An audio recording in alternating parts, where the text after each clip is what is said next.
बच्चों, साइंस में हमारा चैप्टर चल रहा था लाइट में हमने प्रकाश का परावर्तन अभी तक पढ़ चुके हैं। अब हमारा नेक्स्ट टॉपिक है प्रकाश का अपवर्तन, रिफ्रैक्शन ऑफ लाइट। इंग्लिश में बोलेंगे रिफ्रैक्शन ऑफ लाइट। तो रिफ्रैक्शन ऑफ लाइट या प्रकाश का अपवर्तन क्या होता है?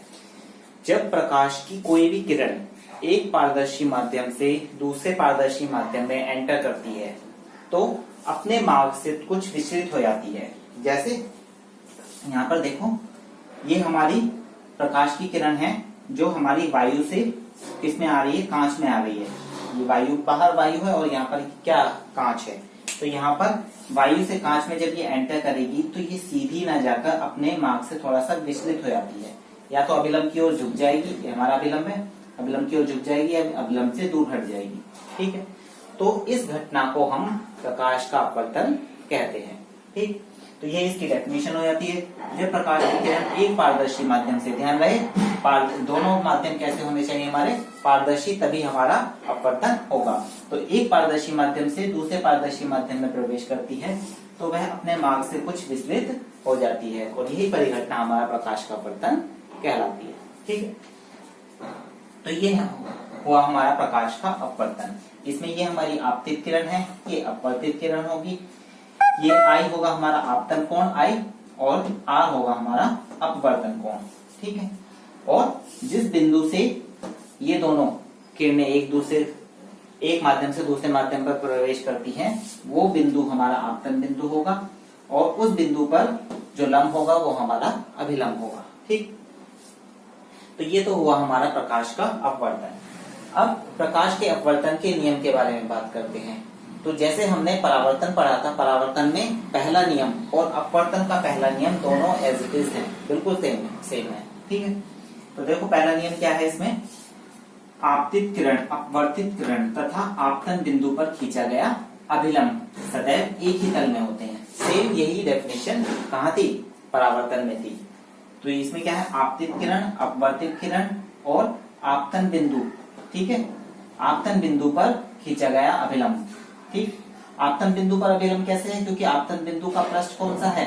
ये कांच का पृष्ठ है। ठीक, तो इसी बिंदु पर पृष्ठ के लंबवत हम जो लंब खींचेंगे वो हमारा अभिलंब होगा। ठीक, तो ये हुआ हमारा प्रकाश के अपवर्तन का पहला नियम। अब प्रकाश के अपवर्तन का दूसरा नियम, परावर्तन का जो दूसरा नियम था उसमें साइन आई बराबर आर था। आई और आर दोनों बराबर हो रहे थे। ठीक है, जब यहाँ से इस तरीके से परावर्तन हो रहा था, लेकिन यहाँ पर क्या है? यहाँ पर ये किरण सीधी नहीं जा रही है, विचलित हो गई है। तो अभिलंब से जो कोण बन रहा है यहाँ पर आई और आर, ये दोनों भी क्या होंगे? डिफरेंट होंगे। ठीक है, अगर ये सीधी चली आती तो ये डिफरेंट नहीं होते। ठीक, एक चीज हमेशा ध्यान रखना, जो जब भी हम आपतन कोण, अपवर्तन कोण या परावर्तन कोण बनाते हैं वो हमेशा किरण और अभिलंब के बीच में ही बनता है। कभी भी किरण और पृष्ठ के बीच में अभिलंब मत बनाना। ठीक है, नहीं तो आपका जो उत्तर होगा वो गलत हो जाएगा। ठीक, तो यहाँ पर ये हमारा क्या है? आपतन कोण और ये हमारा अपवर्तन कोण। तो ये यहाँ पर बराबर नहीं है, तो बराबर नहीं है तो इसमें रिलेशन समझाने के लिए वैज्ञानिकों ने क्या करा? इनके अनुपात देखे, इन्हीं के जो रेशो निकाले उन्होंने, तो रेशो में देखा एक समानता आ रही है। जब रेशो आ रहा था वो क्या होते हैं? सेम आ रहे थे। ठीक है, मतलब एक निश्चित अनुपात आ रहा था सबका। जब भी वो अनुपात निकालते थे वो निश्चित मान आता था। तो निश्चित मान को हम बोलते हैं नियतांक। ठीक, तो जब दोनों का अनुपात निकाला उन्होंने तो उनका एक निश्चित मान आया जिसे उन्होंने नियतांक कहा और नियतांक को किससे डिनोट किया उन्होंने? एन से, और इसे क्या बोला उन्होंने? अपवर्तनांक। ठीक है, तो sine i upon sine r ये क्या होता है? एक निश्चित मान होता है हमेशा। ठीक, तो ये हो गया हमारा दूसरा नियम। ठीक, और दूसरा नियम हुआ ये हमारा आई और आर, यहाँ पर इन दोनों के अनुपात हमेशा क्या आते हैं? एक निश्चित मान आता है। नेक्स्ट है फिर इसके बाद हमारा इसके उदाहरण क्या है? एक चीज और देखें, यहाँ पर वायु जो है हमारा कैसा है? विरल माध्यम है और कांच हमारा कैसा है? सघन माध्यम है। तो जब भी प्रकाश की किरण विरल माध्यम से सघन माध्यम में प्रवेश करती है तो अभिलंब की ओर झुक जाती है। देखो ये सीधी न जाकर अभिलंब की ओर थोड़ी सी क्या हो गई? झुक गई है। लेकिन इसके अपोजिट अगर ये प्रकाश की किरण कांच से वायु में जाए, मतलब सघन से विरल में जाए, ये हमारा कैसा माध्यम है, विरल माध्यम है, और ये हमारा सघन माध्यम है, ठीक है। इसके अपोजिट अगर हमारे प्रकाश की किरण सघन से विरल माध्यम में जाती है तो उस कंडीशन में ये अभिलंब से दूर हट जाती है। सपोज करो यही किरण हमारी वापस कहाँ जा रही है, वायु में, तो यहाँ ये इस तरीके से सीधी जानी चाहिए, ठीक है। ये इस तरीके से सीधी न जाकर अभिलंब से क्या हो गई, दूर हट गई, ठीक है।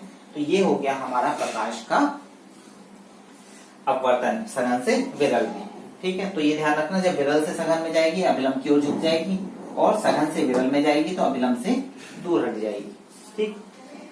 इसके बाद हम बात करते हैं इसके एग्जांपल्स की। एग्जांपल कहाँ हम डेली लाइफ में देख सकते हैं, बहुत से एग्जांपल मिलेंगे। जैसे पहला एग्जांपल है, अगर पानी भरा हुआ कोई भी बर्तन होगा तो उसकी तली थोड़ी सी उठी हुई दिखाई देती है। वो किस वजह से दिखाई देती है, क्योंकि वो अपवर्तन, पानी में क्या हो रहा है, प्रकाश का अपवर्तन हो रहा है, इसी वजह से वो तली हमें थोड़ी सी उठी हुई दिखाई देती है, ठीक है। दूसरा, अगर हम किसी भी ग्लास में, कांच के ग्लास में पानी भरकर रखें और उसमें एक पेंसिल लगा डाल दें तो क्या होगा, वो थोड़ी सी हमें टेढ़ी दिखाई देती है या टूटी हुई दिखाई देती है। तो वो भी किस वजह से दिखाई देती है, क्योंकि वहां पर प्रकाश का अपवर्तन हो रहा है, इसलिए वो हमें टेढ़ी या टूटी हुई सी दिखाई देती है, ठीक।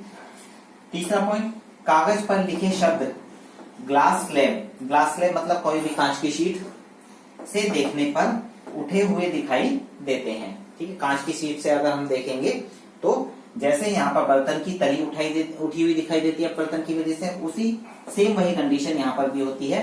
जब हम अक्षरों को देखते हैं वो भी अक्षर कैसे थोड़े से उठे हुए दिखाई देंगे हमें, ठीक है। तो अब इसमें थोड़ी सी हम इंग्लिश टर्म देख लेते हैं। इंग्लिश टर्म देखते हैं, आपतित किरण। आपतित किरण को हम बोलेंगे रे ऑफ इंसिडेंट, ठीक है। तो जिस सीक्वेंस में मैं बताऊंगा, इस सीक्वेंस में अगर आप याद करते हुए चलेंगे तो आपको जो डायग्राम है आगे बनाने में वो भी आसानी रहेगी और आपको याद करने में भी आसानी रहेगी। आपतित किरण, क्योंकि ये आकर गिरती है हमारे किस पर, एक तल पर, जिससे दूसरे माध्यम में किरण प्रवेश करती है, तो ये हमारी आपतित किरण, इसे हम बोलेंगे इंसिडेंट रे। उसके बाद अपवर्तन के बाद हमारी अपवर्तित किरण को हम बोलेंगे ray of reflection, sorry refraction, ठीक है। रे ऑफ रिफ्रैक्शन या रिफ्रैक्टेड रे भी इसे कह सकते हैं, ठीक है। ये हमारा पॉइंट हो जाता है पॉइंट ऑफ इंसिडेंट या इंसिडेंट पॉइंट भी बोल सकते हैं। और जो हमने लंब खींचा है अभिलंब, ये हो जाएगा हमारा परपेंडिकुलर, ठीक।